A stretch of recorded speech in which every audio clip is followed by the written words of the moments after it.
ಈಶ್ವರ್ ಖಂಡ್ರೆ ಎಂಬ ಹೆಸರಿನ ನಾನು ಕಾನೂನಿನ ಮೂಲಕ ಸ್ಥಾಪಿತವಾದ ಭಾರತದ ಸಂವಿಧಾನದ ವಿಷಯದಲ್ಲಿ ನಿಜವಾದ ಶ್ರದ್ಧೆ ಮತ್ತು ನಿಷ್ಠೆಯನ್ನು ಹೊಂದಿರುತ್ತೇನೆಂದು ನಾನು ಭಾರತದ ಸಾರ್ವಭೌಮತ್ವವನ್ನು ಮತ್ತು ಅಖಂಡತೆಯನ್ನು ಎತ್ತಿ ಹಿಡಿಯುತ್ತೇನೆಂದು ಮತ್ತು ಕರ್ನಾಟಕ ರಾಜ್ಯದ ಮಂತ್ರಿಯಾಗಿ ನನ್ನ ಕರ್ತವ್ಯಗಳನ್ನು ಶ್ರದ್ಧಾಪೂರ್ವಕವಾಗಿ ಮತ್ತು ಅಂತಃಕರಣಪೂರ್ವಕವಾಗಿ ನಿರ್ವಹಿಸುತ್ತೇನೆಂದು ಭಯ ಅಥವಾ ಪಕ್ಷಪಾತವಿಲ್ಲದೆ ರಾಗದ್ವೇಷವಿಲ್ಲದೆ ಎಲ್ಲ ಬಗೆಯ ಜನರಿಗೆ ಸಂವಿಧಾನಕ್ಕೆ ಮತ್ತು ಕಾನೂನಿಗೆ ಅನುಸಾರವಾಗಿ ನ್ಯಾಯವಾದುದನ್ನೇ ಮಾಡುತ್ತೇನೆಂದು ದೇವರ ಹಾಗೂ ನಮ್ಮ ಗುರುಗಳಾದಂಥ ಲಿಂಗಕ್ಕೆ ಚನ್ನಬಸವ ಪಟ್ಟದೇವರ ಹೆಸರಿನಲ್ಲಿ ಪ್ರಮಾಣ ಮಾಡುತ್ತೇನೆ.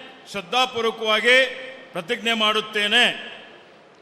ನಾನು ಈಶ್ವರ್ ಖಂಡ್ರೆ ಎಂಬ ಹೆಸರಿನ ನಾನು ಕರ್ನಾಟಕ ರಾಜ್ಯದ ಮಂತ್ರಿಯಾಗಿ ನನ್ನ ಪರ್ಯಾಲೋಚನೆಗೆ ತರಲಾಗುವ ಅಥವಾ ನನಗೆ ತಿಳಿದು ಬರುವ ಯಾವುದೇ ವಿಷಯವನ್ನು ರಾಜ್ಯದ ಮಂತ್ರಿಯಾಗಿ ನನ್ನ ಕರ್ತವ್ಯಗಳ ಯುಕ್ತ ನಿರ್ವಹಣೆಗೆ ಅಗತ್ಯವಾಗಬಹುದಾದ ಸಂದರ್ಭದಲ್ಲದೆ ಅನ್ಯಥಾ ಯಾರೇ ವ್ಯಕ್ತಿಗೆ ಅಥವಾ ವ್ಯಕ್ತಿಗಳಿಗೆ ಪ್ರತ್ಯಕ್ಷವಾಗಿ ಅಥವಾ ಪರೋಕ್ಷವಾಗಿ ತಿಳಿಸುವುದಿಲ್ಲ ಅಥವಾ ಬಹಿರಂಗಪಡಿಸುವುದಿಲ್ಲ ಎಂದು ದೇವರ ಹೆಸರಿನಲ್ಲಿ ಹಾಗೂ ನಮ್ಮ ಗುರುಗಳಾದಂಥ ಲಿಂಗಕ್ಕೆ ಚನ್ನಬಸವ ಪಟ್ಟದೇವರ ಹೆಸರಿನಲ್ಲಿ ಪ್ರಮಾಣ ಮಾಡುತ್ತೇನೆ. ಶ್ರದ್ಧಾಪೂರ್ವಕವಾಗಿ ಪ್ರತಿಜ್ಞೆ ಮಾಡುತ್ತೇನೆ.